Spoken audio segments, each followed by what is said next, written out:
Hey y'all, happy spring. It's that time of year when people are making job and career changes and transitions, and as a result, there's a high degree of likelihood you may need to interview. And so I want to just share some best practices and recommendations for making sure that you ace your interview. And for those of you who may not actually be interviewing, these are great recommendations also just for those of you in client services activities where you might be meeting with new clients, needing to make sure that you are really well prepared to go into those type of interactions. When we think about interviewing for a job, it's really corporate dating. You are getting to know the company that you're interviewing with. They're working to determine if you're a good fit for their business, if they want you to be a part of their team and their culture. But on the flip side, you also need to be making sure that you like that company and that you want to be a part of that organization, that you enjoy the team members that you're going to be working with, and that you're excited about the work that you're going to be doing. Because if it's only a fit in one direction, that's not going to be successful long-term outcome. So some things to think about as you are preparing for an interview and working to evaluate to determine if a position is the right fit. All right, so you've applied for a position and they have asked you to now begin interviewing. First step is likely a phone screen or maybe even a video conference call. If that's the case, make sure that you have researched the company, you have looked up the people that are on the interview on LinkedIn, Google them, try to understand the backgrounds. Make sure you thoroughly research the organization, what's going on, any updates in the news pertaining to that organization, and you feel confident about the position that you're interviewing for, and you've outlined and written out your questions that you might have relating to that role. The other thing I really like to do is take a look at the job description and kind of bump it up against your resume so that you can see what, based on your experiences, can you call out that would be relevant in particular to the position that they're interviewing for, so that it's fresh in your mind and you're not kind of struggling for responses or answers when they might ask questions, which of course they're going to. First initial phone screens, I've conducted so many of these, the bar on them is lower, right? The initial determination is, okay, we've looked at your resume, we think you might be qualified just at a bare minimum level for this position. And so now let's see if you actually match the information that's on your resume and you can communicate in an effective manner that could resonate with the organization. And so the individuals doing the phone screens oftentimes are not necessarily the hiring manager. They might be a recruiter within the organization, or someone else that is doing an initial first pass.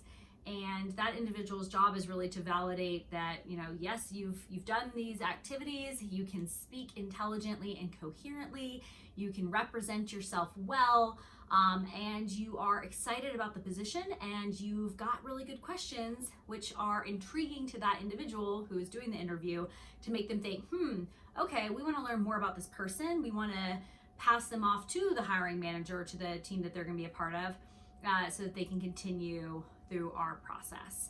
So the big reason why I see people fail in the phone screen portion of an interview is they get on the phone or on a Zoom call and they are just asleep, basically. There's no excitement, there's no energy, there's no enthusiasm for the position that they're interviewing for. And that is a number one red flag for an interviewer, that, wow, this person isn't excited for this job. They're not going to exhibit any enthusiasm. Wow, this is their best. This is their date behavior. It doesn't get better from here. I think that's really good advice. Is date behavior is typically the best behavior you're going to get. And if you're not seeing what you need in an interview from a candidate, then they're not going to elect to move forward. And so, that's a good rule of thumb even for interviewers. Keep that in mind when you're interacting with individuals. How are they showing up in those first interactions tells you everything that you need to know at a first pass. So For those of you that are going through a phone screen or going through a video conference call, keep your energy levels up. This doesn't mean you need to be a complete bubbly Texas cheerleader. I've been there. It actually means being able to present yourself with an enthusiasm for the position, with the ability to ask valid questions, and with an excitement for what you might be working on. Now, if your interviewer doesn't match with the same level of excitement for the position and they're pretty flat, well, that's a good cue for you that, wow, okay, maybe this isn't going to be an organization that I want to be a part of. If my interviewer can't be excited to talk with me about the role, then what does that tell me? Is this an organization that I want to be a part of? And so that dynamic really does go both ways. And as a candidate, super important to really evaluate the organization that you're talking with, understand the recruiter and what their role is. Is this a hiring manager? Is this just an HR individual who's going to be conducting the interview? That gives you good data for making a decision on moving forward from your own perspective. So much of the time, I think we just want someone to like us. We just want a company to hire us. Gosh, I just want a job. But in reality, if you take that step back and say, what are the things that are most important to me in a position? What do I care about? And is this an organization that's actually going to match the things that are important to me? Because if they're not, then it's not going to be a good fit. So really make sure you're prepared, you're excited, you've got good questions, and you're ready to present your skills and capabilities articulately.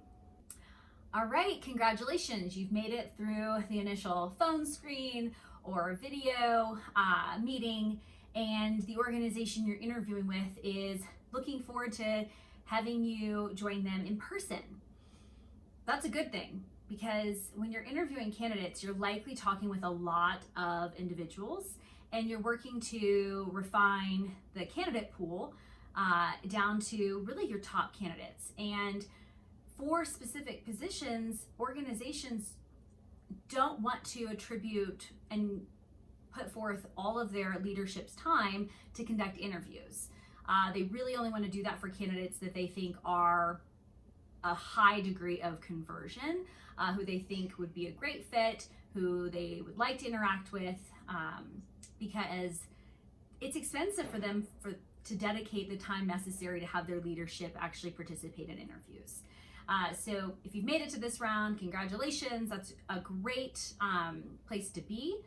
This is where you really get to let your personality and your enthusiasm for the position show. And where you really also get to meet and understand the dynamic of the people that you're going to be working with, the culture of the organization, what the offices might look like. Those are all critical things to kind of have running in the back of your mind as you're looking to make a determination. So the best way to be ready for an in-person interview is, first of all, just to be prepared. Double, triple check the time of the interview, the location of the interview. Look at what traffic's going to take for you to get from where you currently are to that location. I've had interviews across the country, and I've actually had to fly in for them. And so, making sure that my flights were going to get me there in time, and that I could accommodate for potential delays, and could accommodate for weather in those locations, and how that might implicate what I need to wear to that interview because it's in a different geographical destination. So really, the biggest advice I can give is just be prepared. Make sure you've considered every factor of the interview and what needs to go into it for you to be successful. So hopefully by this point, you've done your research on the company. You understand who you're interviewing with. You're excited about the position. You've asked the questions that you needed to ask during the phone screen process. And you're really ready to kind of finalize a lot of the details about the position that you might be interviewing for.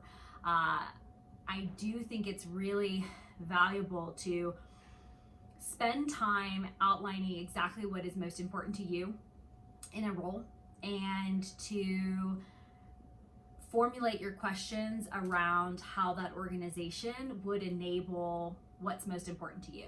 So for example, if you're really interested in accelerating your career and understanding what the career path is going to look like and understanding what opportunities are going to be for leading others or getting exposure to other business units or getting to work alongside key leadership team members, those you would want to be asking questions around how that's going to be possible for you and how you're going to receive mentorship and career grooming within the organization. What are the opportunities for that? Or if, for example, things that are really important to you is your work-life balance and the hours that you work. You'd want to ask questions about those things specifically. So really making sure as you go into a discussion in an interview that you've done your research, you know who you're going to be meeting with, and you've done some due diligence on those individuals. You understand their backgrounds, maybe where they went to school, what other positions they've held, what their role within the company is, and then be prepared to ask any questions that you might have related to their role and how it'll pertain to the work that you're going to be doing. What do they enjoy about the work that they do? What do they think is a challenge? What's caused them to stay with the organization as long as they have? Again, this is corporate dating, and you really want to make sure you've got the full gamut of information that you need in order to make a decision. While also asking questions like that helps to show the interviewer of your competency, of your interest, of the due diligence that you've done, and why you would be a good fit for this organization. So really being prepared is just the best thing you can do going into those conversations.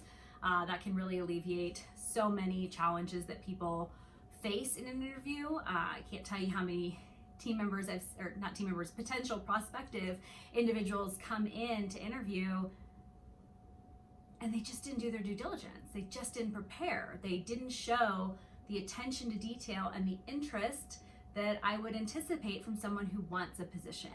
And so that's really something to always consider is, how badly do you want this position? How badly do you want this organization to want you? And vice versa, how much are they showing up for you in the recruiting process to let you know that they really want you to be a part of their organization, because it does go both ways.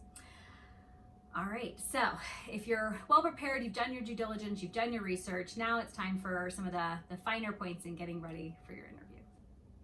So if you have prepared as much as possible on the subject matter knowledge necessary to go into this interview, you feel like you've fully digested the organization that you're looking to interview with, the position, you've formulated all of your questions that you're going to ask, at least at the back of your mind, you've got them kind of ready to go, and you're ready to really speak to your skill sets and present why you think you're the right fit for that organization.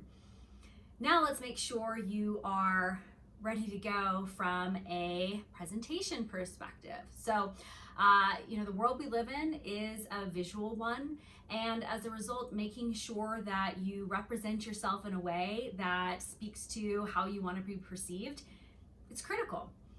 It's up to you to determine what you're comfortable with and how you want to present yourself to the world. That said, one of my favorite designers, Tom Ford, says, dressing well is a form of good manners. And I tend to agree. It's the ability to say, I respect the people I'm interacting with, to show that I put in the effort necessary to present my best version of myself. I have not chosen to be messy or ungroomed. So up to you to determine what that really looks like. If you've got questions on that, there's a whole site, the Consultant's Closet, that focuses on providing wardrobe guidance and advisory for those in the professional space. But I think the biggest things you can think about are, make sure you've planned ahead of time what you're going to wear. There's always inevitably going to be some form of wardrobe malfunction if you wait till the last minute.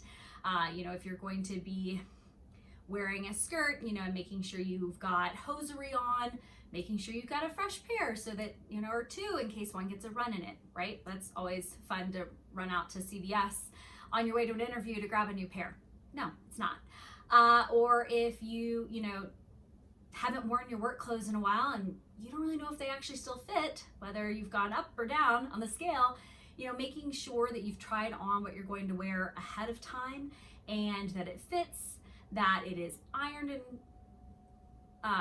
free of any stains, and that it looks put together. You want to make sure that you are presenting the best version of yourself that you're comfortable with. So, if that means, hey, I might need a haircut, or I need to make sure I've, shaved, or I've done whatever it might be to present what you feel most confident presenting yourself as, do that and give yourself enough time ahead of time to do a run through, try on what you're going to wear, look in the mirror, feel good in it, make sure you can breathe, make sure you can talk, make sure you can move.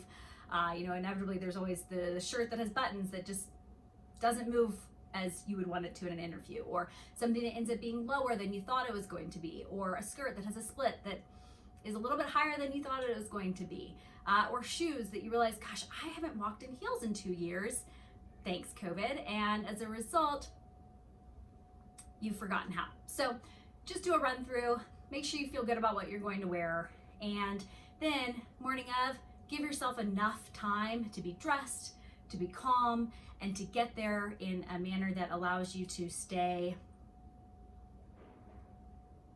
composed. So if you are mentally prepared for the interview, now you are wardrobe prepared for the interview, let's make sure you're also physically prepared for the interview. So you want to make sure you've had enough sleep. Make sure you go to bed early, don't stay up watching Netflix or, whatever it might be. Just be nicer to yourself and make sure that you've gotten enough rest. Also, make sure you are well hydrated and that you've eaten kind of clean the day or so before, so that you're not dealing with any type of upset stomach or just feeling less than your best. I know for me, food really affects how I perform, also how I sound from a vocal perspective. And so eating clean and eating foods that are non-inflammatory is certainly something I do anytime I'm leading up to any type of big event or activity where I need to be my sharpest self. In addition, day of, make sure you eat something. Don't go into an interview hungry, because inevitably you're gonna be so nervous. You don't need to eat a lot necessarily, but just don't have a completely empty stomach. That just, it doesn't bode well. At least that's been my experience. Stay hydrated too. You don't want to be unnecessarily parched going into a conversation where you're having to speak with others articulately and you're just super dry. You might also want to bring some form of Tylenol, Advil, pain relief. I usually find that after an interview, or especially if it's more than just an hour, they put you through a whole day of your paces, you are completely and totally drained and exhausted and might have a headache. And so that can just kind of help with that as well. Also have a little bit of caffeine. Maybe don't go overboard. You don't need to talk 1,000 words a minute, but you do want to make sure that you are upbeat and excited and ready to interact in an engaging way with your interviewer. If you're able to actually get a quick workout in the morning before you go, I typically find that helps, kind of relieves a little bit of the excess energy and tension that you might be feeling. You can also meditate ahead of time to help calm and center before you go into that more intense activity. I also really like to do a cold shower morning of an interview or any big activity. It does cool the inflammation in your body. It helps you think a little bit more clearly, and it helps kind of rev you up and get you excited. So those are just some of my personal kind of physical recommendations leading into an interview or a big activity. Those are the things I do actually even leading up to singing events or big client presentations. Those are kind of the ways that I like to get ready for them. And then make sure you arrive early. You don't need to be 30 minutes early, because then that starts to look a little strange. Sit in your car or stay outside before that. But get there 5 to 10 minutes early, be in the lobby. And then from there, you can just really focus on your breathing. Do some box breathing, breathe in for 4 counts, hold for 4 counts, breathe out for 4 counts, hold for 4 counts, breathe in. That really can do a lot to regulate your nervous system as you're going into a stressful interaction. All right, so at this point you are well prepared, you've done all of your due diligence, you've prepared your outfit, you've gotten ready, you are gearing up to go into your interview. Interviews are stressful, especially earlier on in your career when everything is newer, when maybe you are not yet as confident in your background and your skill set and your accomplishments. But regardless, going into these type of interactions can be nerve-wracking, but it's also really good for you. It is incredibly good for you to go through the process of having to A, be prepared, B, put yourself together, and C, be able to show up and articulate your skill set, even if you don't get the job. The ability to think enough of yourself to put yourself out there and to try something new does a tremendous amount for your personal self-esteem and confidence. And so with that, if you've put in place and done all of the hard work leading up to the interview to be as prepared as possible, it's now time to enjoy it. It's now time to recognize and realize that you will get the jobs that are meant for you. You will get the interactions that you need to have. And if the position isn't for you, then you won't land it. And that is perfectly okay. There'll be something else for you that is going to be better suited to you and what you want to be doing and accomplishing. So if you take that mindset and you recognize, okay, I've done my best. Now all I have to do is just show up and be engaged and excited and interact with authenticity with my interviewers. That's all I can do. At this point, it's out of my hands. First of all, that will go a very long way towards calming you down as you go into those interactions. And secondly, it will make sure that you actually get the jobs that are for you. And you will not either land or choose the positions that aren't. When we get really clear on what's important to us and what we want, those things become a lot easier to realize and make happen. So I'm very excited for you to go through the interview process. I hope this has been helpful as you prepare for upcoming interviews and career transitions. But then also, I hope that this is helpful as you even prepare for public speaking activities and different performances that you might be participating in. These are the things that I use all the time that I have found to be exceedingly supportive and helpful. All right, you're done. You made it through the interview. Now it's time to go celebrate. Regardless of whether the interview went well or not, go take care of yourself. Go have a meal, go do something fun, go kind of just decompress. It's a good opportunity then to be able to actually just kind of think through what went really well in your interview, what maybe you would want to do differently in another interview, because that's going to allow you to improve for future interviews, right? You know, whether you continue to work for organizations, inevitably there's going to be many opportunities to interview. And even if you go out on your own, there's going to be other opportunities to be interviewing, whether that be looking to, solicit fundraising from investors, or preparing for big presentations, or prepping to, give a huge public speaking opportunity, right? There's inevitably going to continue to be opportunities for public speaking and engagement, whether that be in an interview process or in a client meeting, etc. And so getting comfortable with what your kind of process is for how you get ready and then how you decompress afterwards is great. In addition, you might want to just call a friend or a family member to decompress and discuss. Let them know how it went, talk with them, share. Those are kind of big things to go through that it's nice to have someone else to be able to chat with about if you have the opportunity to. You can even just talk with your dog, right? Like my dog's right here at my feet. He hears everything, and I had to decompress with him. In addition, make sure you write thank you notes. Not something a lot of people do today, but it is something that is incredibly powerful from just a general pleasantry perspective. But it also ensures that the organization will remember you. You're showing that you've been genuine, that you cared, and that you appreciate the time that they've spent working to interview you. Whether they move forward with you in a position or not, you always want to make sure that you're building great interactions and great connections with the people that you meet. And writing a handwritten thank you note is a really great way to do that. Unfortunately, it's just something that not enough people do these days. They'll send a quick email, but the people that actually take the time to find out your address and take the time to handwrite something and put a stamp on it and put it in the mail, that matters. And that, I think, makes a huge difference in the reputation that you're building and in how the interviewer is going to be perceiving you. So if you are writing a thank you note and you're not quite sure where to start, I generally like to actually plan my thank you notes in advance using OneNote.